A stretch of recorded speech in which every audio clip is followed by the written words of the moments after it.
Thank you all. It's a pleasure to be here to tell the data side of the story, because there's been an awful lot of things that have been happening within Qlik around data. This is the 1-year anniversary of the acquisition of Talend. So this is bringing together the two leadership portfolios for data integration into one unified portfolio. And we're excited at this event this week to share and to launch new integrated capabilities between the two. So what I've done today is built an agenda where I've brought the smart people who are going to show and tell the story. So Tim leads our product management around real-time data movement and transformation. We'll be talking about and showing you some of the modern data engineering capabilities. And Sherrod comes to us through an acquisition that we made earlier this year, Mosaic Data, around data products and some innovative new capabilities that we have for serving up data to business users for AI and other initiatives.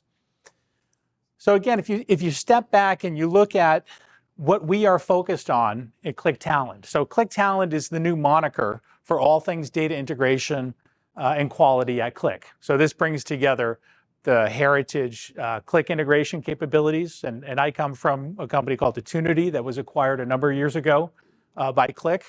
So we brought together real-time ELT-style push-down transformation that the heritage Qlik integration stack was known for.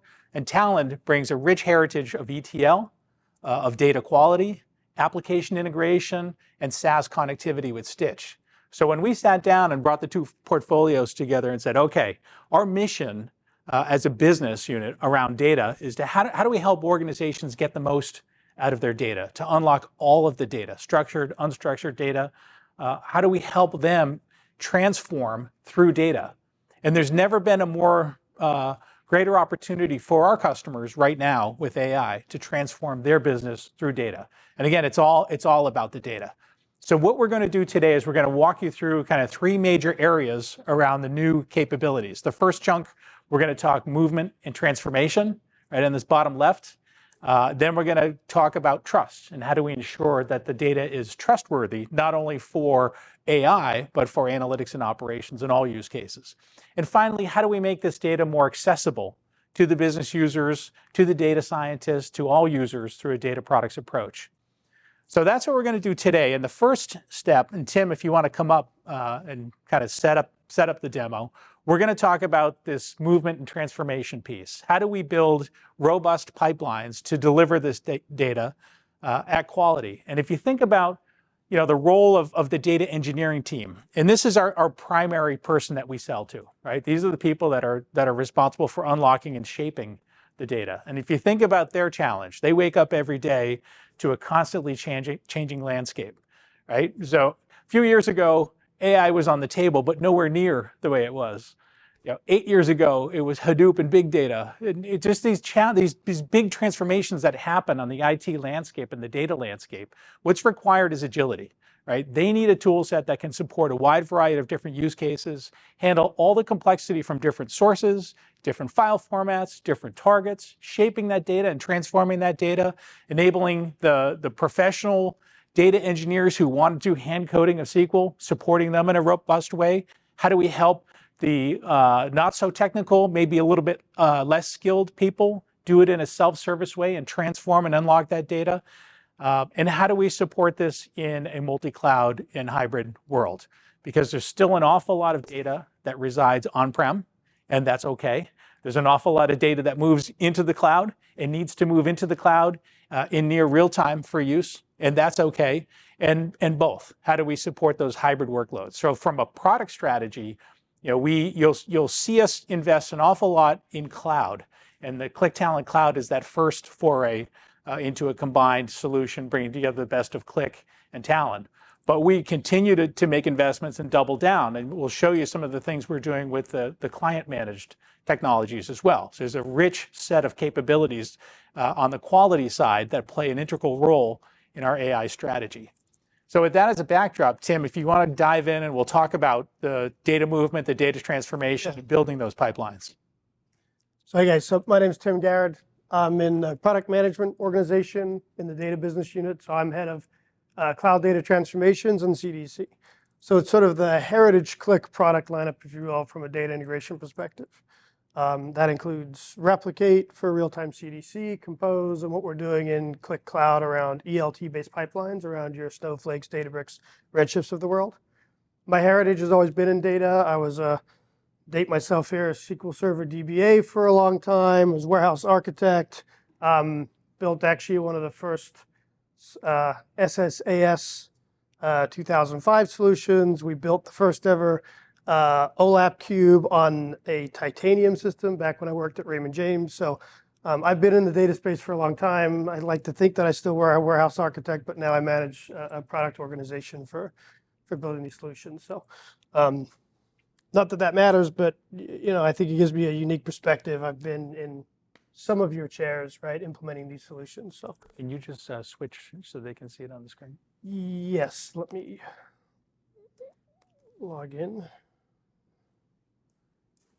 And this is a live demo on some brand new technologies. So everybody, knock on wood.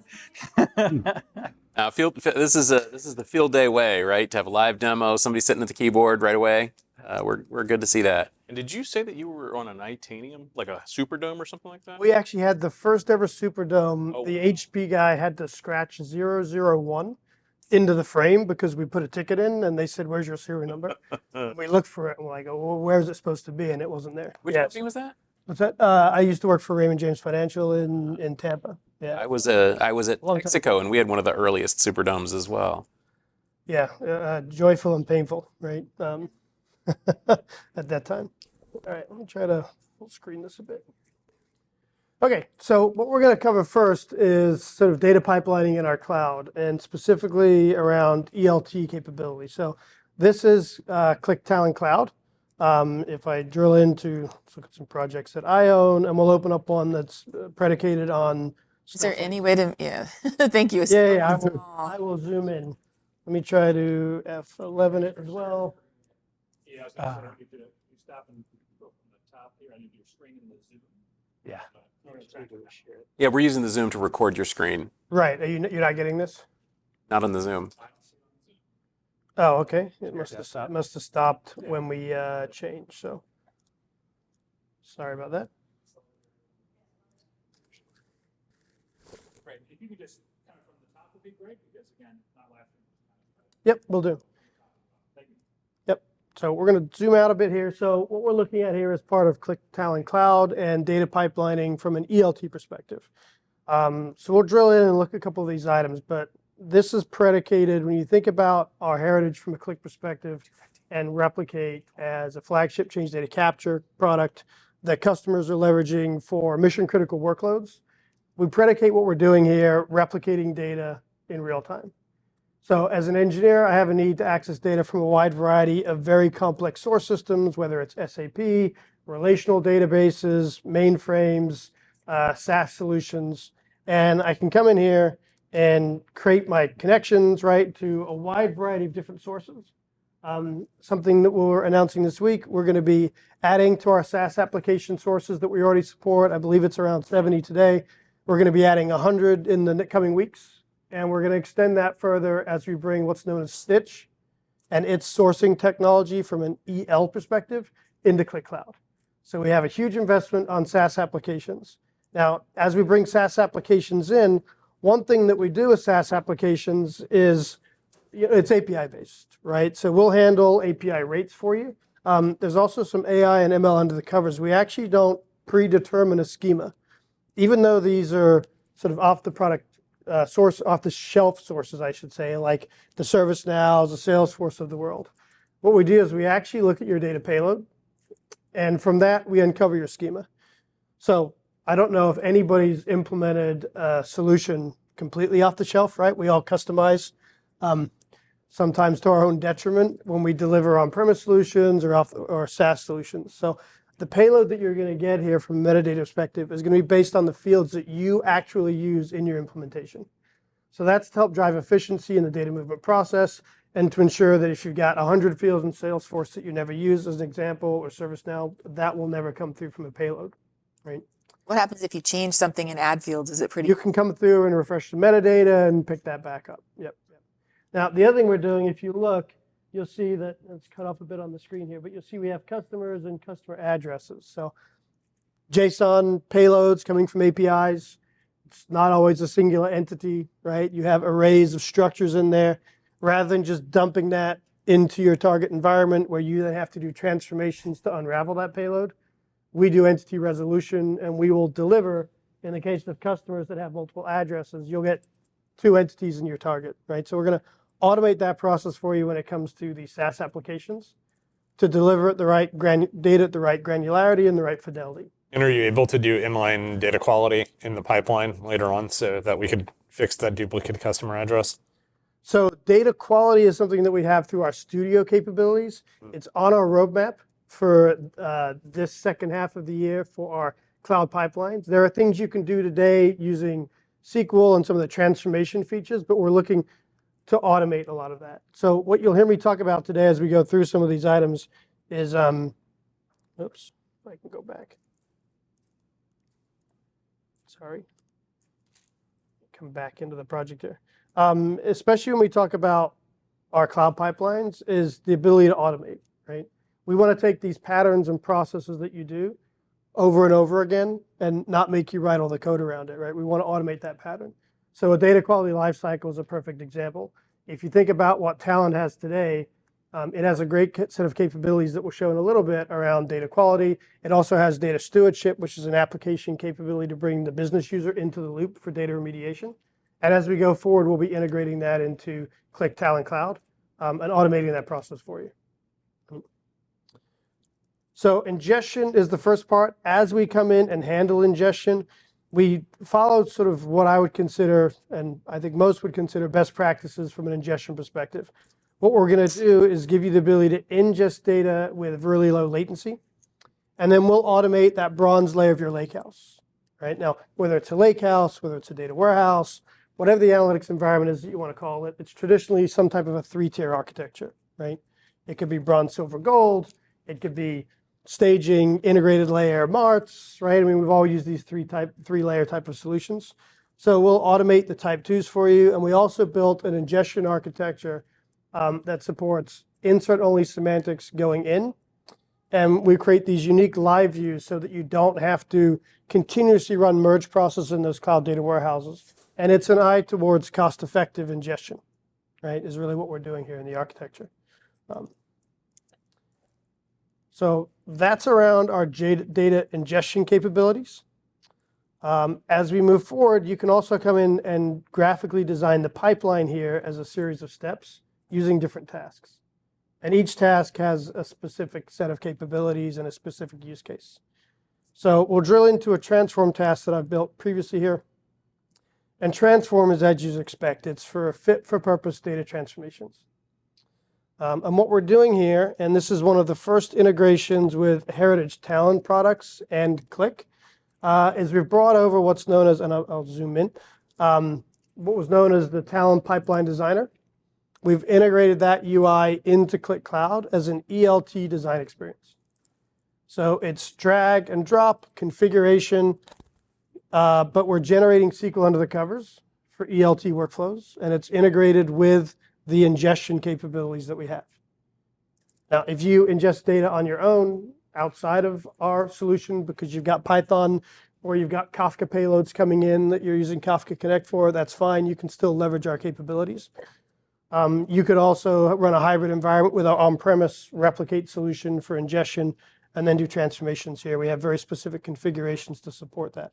So this is really, really cool, the pipeline. How much of this is new to Qlik versus what Talend was doing before? Yep, great question. So the UI has been slightly refreshed to give a Qlik look and feel. Make it green. And make it green and white and gray.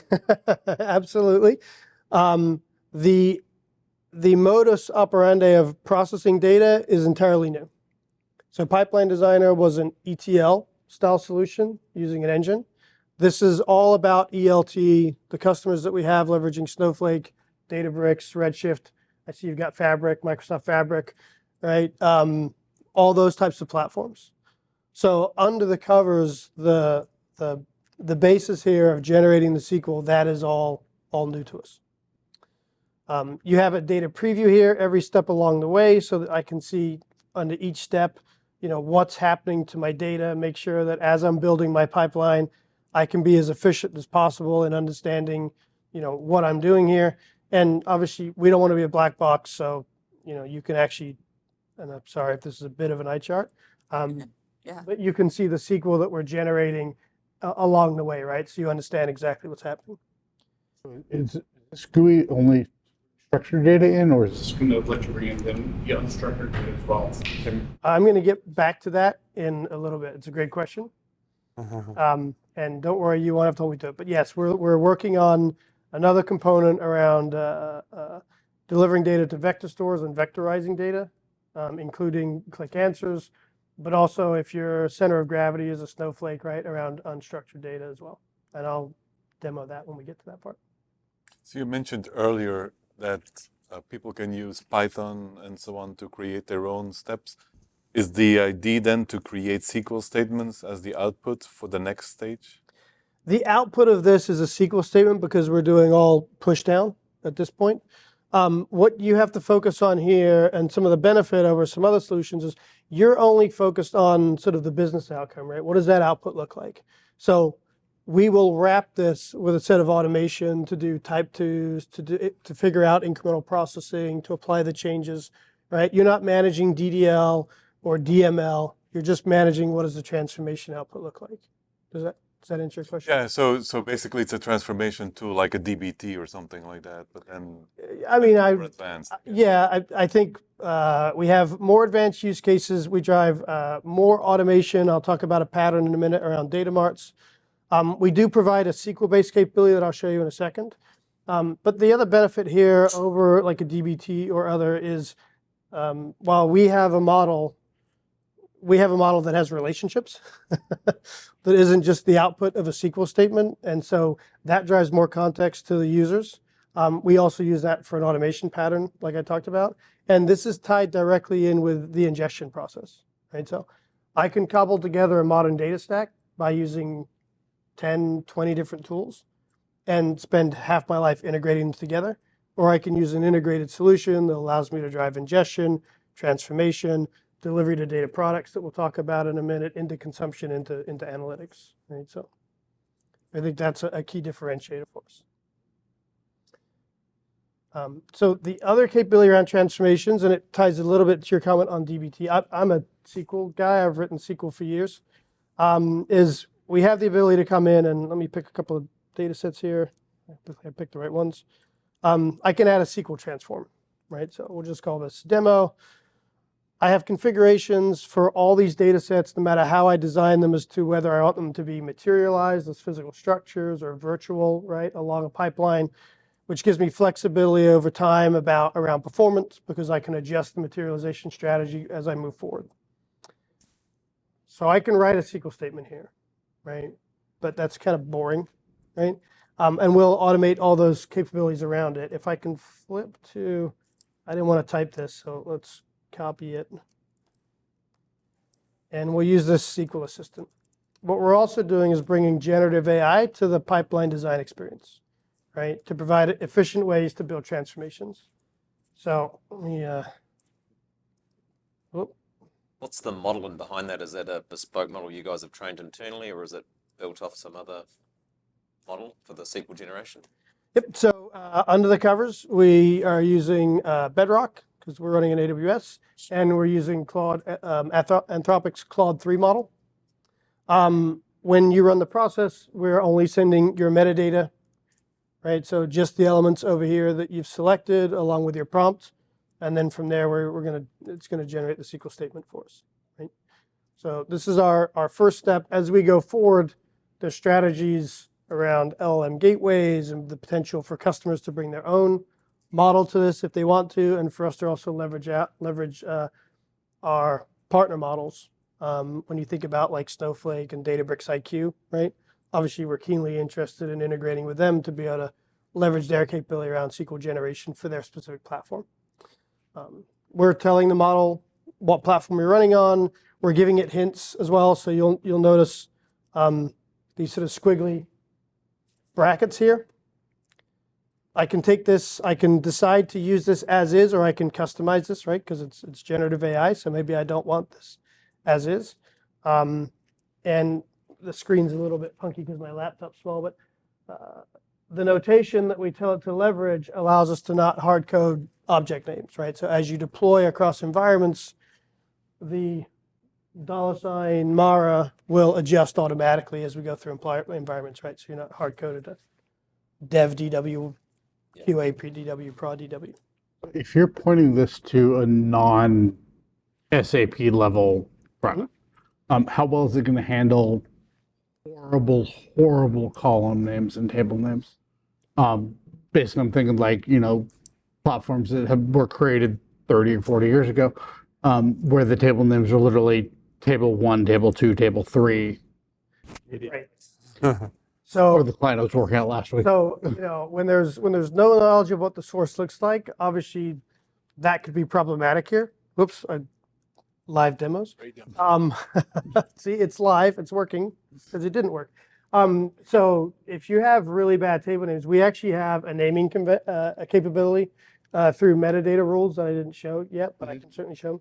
So you can provide data dictionaries to us to do some of that friendly naming a little bit earlier in the pipeline, so that as you get to this step, it makes it easier. Now, I can't really help if you do call your customer table 1, and your orders table 2, and say, give me orders. Obviously, the system's not going to understand that. Okay, so But through the naming conventions we have, it allows you to, or the naming rule capability we have, it allows you to provide a dictionary to do that renaming, and then this would be. so it does have data dictionary stuff built into it. Yes, yeah, you can leverage that. Yep.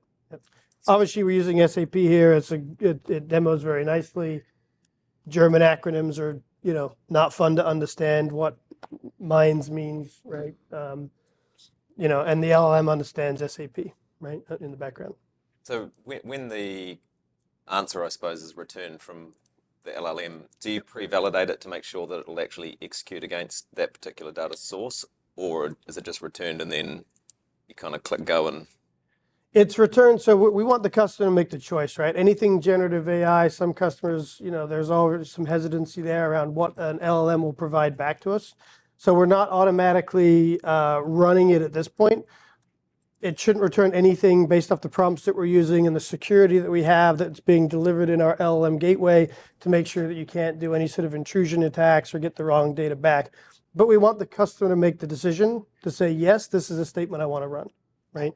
If we generated something here that runs against 1 trillion records and is going to run your Snowflake charge up, we want you to make that decision instead of us blindly executing it, right? So in the UI where you currently have the proverbial thumbs up, thumbs down, talk to us a bit about the mechanism of what happens if a user does click the thumbs up or the thumbs down. What does that mean for the product organization today? This provides us feedback. So as you go through and give your prompt, right? So I can adjust these.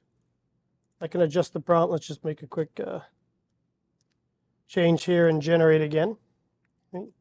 What you'll see as the generation occurs is you can go backwards and forwards across the prompts, because maybe I like the prior query, but not this one.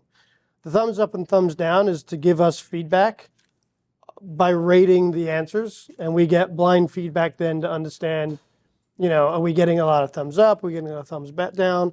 We're also looking at things like just some simple edit distance criteria to understand this is what the LLM provided, and this is what the query is that you're actually going to run at the end of the day, and you've edited it by a large amount or you've accepted it. Right? And so we can use that as we continue to evaluate the different models that are available to us to generate code. I saw one the other day, I can't remember what it's called now, but there's a specific one that was just announced that was, I can't remember what it's called now, but it has code in the name. One of the guys in the back might know if Ryan knows. But anyway, as we evaluate the different models, we can also, do our homework here from a customer experience perspective to make sure it's providing what they expect. Right? Okay. I've been told to move. So the output also gets driven into a model, and you can design this model as you see fit. We use this today to do automated data marts. So it's a configuration. We automatically handle denormalization for you across all your different structures. We handle incremental processing. But the other place that we're leveraging this is around delivering data for AI. So I'm going to flip real quick here to another environment. Now this is dev.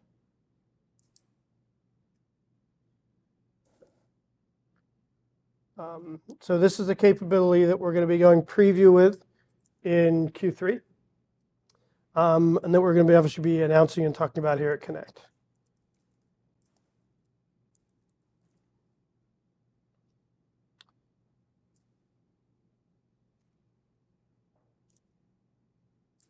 So leveraging our existing capabilities, right, around ingestion and storage, and here we have a data model. This is just a little fun data set around Mickey Mouse, Minnie Mouse having appointments with fictitious practitioners, right? And those So- are, of course, completely fictitious names and have nothing to do with anything No, at all. totally Not fictitious. copyrighted information. Absolutely, yep. These are the ones that are old enough to be outside of copyright. Yeah. Oh, yeah, there we go. So we, Getting older, you know. That's an option now, yeah. That's why they go to the doctors. Data is in black and white. So we have a data model here that we can use for patterns, right? And so one of the patterns that we're building or have built is to deliver data in an AI-ready perspective. So there's a lot of work being done at Qlik around unstructured data, but structured data is still oftentimes the lifeblood of an organization. And you could have a lot of textual data inside that structure, right? I think about when I was in financial services and we used to have a lot of product information come in, had to build product semantic search capabilities around all the descriptive data around bonds and financial instruments, right? So what we're doing here is creating a document. We're doing it through selection criteria. So you select the entities that you wish to be part of the document, how you enrich, whether you have repeating elements. You can come in and you can curate that further. You could use transformations before this, like we showed. You can do transformations within here. Here's just a simple example of, not showing an entire phone number, just the last 4 digits. At the end of the day, what this does is today it generates a JSON payload as the document. Now, we can imagine doing this across other document formats and templates, right? What we're going to do with this data, though, is probably what's even more important, which is that as we look at our settings and we could create different connections, we can deliver that data to vector stores. So if you're running a vector store on your own, an Elasticsearch, a Redis, if you're using Snowflake Cortex, or if you're leveraging Qlik Knowledge Base, which is part of Qlik Answers, we could deliver this data and update it for you, right? And what that means is then you can use this from a RAG application perspective, right? So you need to deliver that data. I can then test this here. So we have this ability to chat with our data. So I can ask the question, what patient lives, actually, I think this is different. So, what patient lives in, what if I can type? The pension for the steamboat was. Yeah, there we go. So we're chatting with the data. Right, lives in Orlando. Donald Duck lives in Orlando. And I can ask all the questions about the data, right? We won't sort of belittle this or belabor the point. But this is about me as the engineer testing the output of the pipeline, not business consumers, obviously, right? Now, we can do this with unstructured data as well. You're going to see a lot more around unstructured data with Qlik Answers. But if you needed to build pipelines outside of what Qlik Answers provide, we can also ingest unstructured data, which gets a little bit to your point, right? Is can I do that in this interface? Absolutely. The other feature that we have here that I don't know if I have time to demo today, but I'll be here all week, so to speak. So I'm happy to show you on the show floor, but is the ability to handle this through change data capture. So as changes flow in from my source, it'll flow through the pipeline and we'll update the vector store, right, with relatively low latency. And that's really important because that means you're going to get the right answers with the correct fresh data, right, not stale data. So that sort of closes our part around transformations. I'm happy to take other questions. Like I said, you guys should come down to the floor and we can talk about this further. We have a whole AI pipeline area there. So any other questions before we move on from this part of the demo? Mainly just the unstructured side. So like if a customer still has a large amount of unstructured data on premise, is there an on-premise processing engine that vectorizes it at source and then sticks it in the? So today we're pulling off of S3. We're going to extend that to pull from on-premise. Our Qlik Cloud architecture has what we call a gateway in it. And the gateway is an engine that customers can deploy on-premise. So even when you're replicating data from a massive Oracle system, right, for example, it captures the data locally, sends the data directly to the target. Same premise will apply here as we get into unstructured data. You'll be able to run that engine wherever you need to, so that you can control the data plane and the path of the data, and that from a sovereignty perspective as well.